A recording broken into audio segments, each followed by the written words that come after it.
हरे कृष्ण कृष्ण कृष्ण हरे हरे, हरे राम राम राम हरे हरे। श्रील प्रभुपाद की जय। संस्कार में और वासना में क्या फर्क है? संस्कार कहते हैं पॉजिटिव इम्प्रेशंस। पॉजिटिव इम्प्रेशंस यानी कि अच्छी भावनाएं। जब हमारे मन में अच्छे विचार होते हैं तभी हम अच्छा कार्य कर पाते हैं।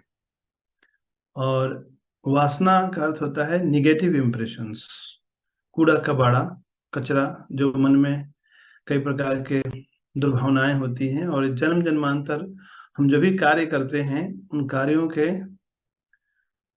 इम्प्रेशंस, एक छाप हमारे मन में पड़ जाती है।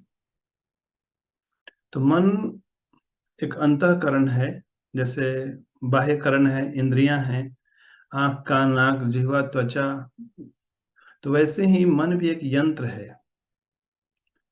और इस मन का कार्य है हर प्रकार की इच्छाओं को संग्रह करना, डिजायर्स, इमोशंस, और भी जो भी हमने कार्य किए हैं उन सब के स्मृतियों को स्टोर करके रखना।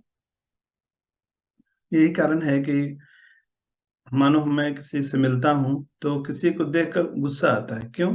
क्योंकि उसके साथ बिटर एक्सपीरियंस था पहले। यानी वो क्या है, स्मृति में छप गया है वो। उसको देखने से ही गुस्सा आता है। और किसी किसी को देख के अच्छा लगता है, उसको मदद करने की इच्छा होती है। तो ये सब क्यों होता है? ये सब मन का खेल है।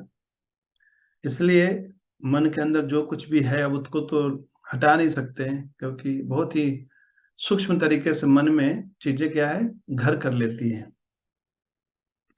तो ऐसे मन को शुद्ध करने का एकमात्र तरीका है मन को भगवान में लगाना।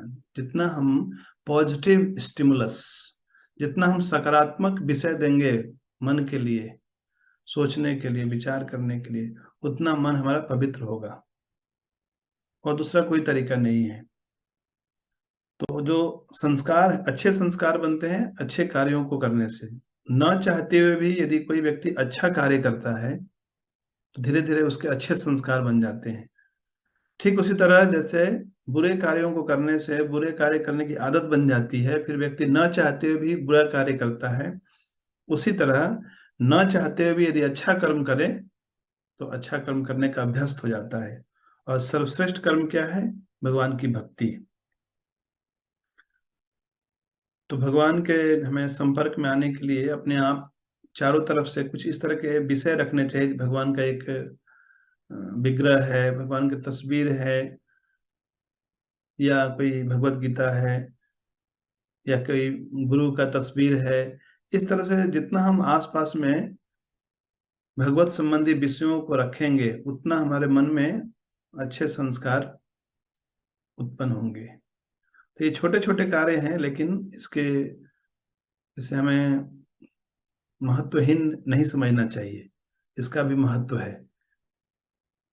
तो यदि हम किसी ऐसे परिवेश में रहते हैं जहाँ देखते हैं भक्तों को बैठकर जप करते हुए, शास्त्र अध्ययन करते हुए, भगवान को प्रणाम करते हुए, शिष्टाचार का पालन करते हुए, तो ये सब क्या है, अच्छे संस्कार हमारे भीतर उत्पन्न होते हैं। तो हमारे मन मन ही प्रपोज करता है किसी भी कार्य को करने के लिए। तो कभी कभी सही कार्य करने के लिए मन हमें प्रेरित करता है, और कभी कभी गलत कार्य करने के लिए प्रेरित करता है। तो इसलिए हमें भगवान ने मन के ऊपर बुद्धि प्रदान किया है, ताकि उस बुद्धि का उपयोग करके हम उसे नियंत्रित कर सके। और वो बुद्धि केवल स्कूल और कॉलेज में हमें नहीं मिलती है। ये जो बुद्धि है, ये बुद्धि भगवान की भक्ति करने से हमें प्राप्त होती है। दिव्य बुद्धि तेषाम सतत युक्तानाम भजताम प्रतिपूर्वकम ददामि बुद्धि योगम तम ये न माम उपयांति ते।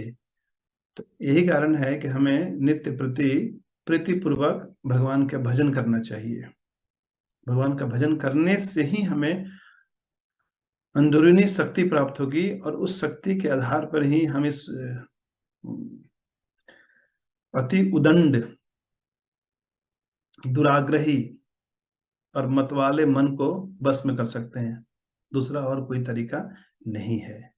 श्रील प्रभुपाद की जय।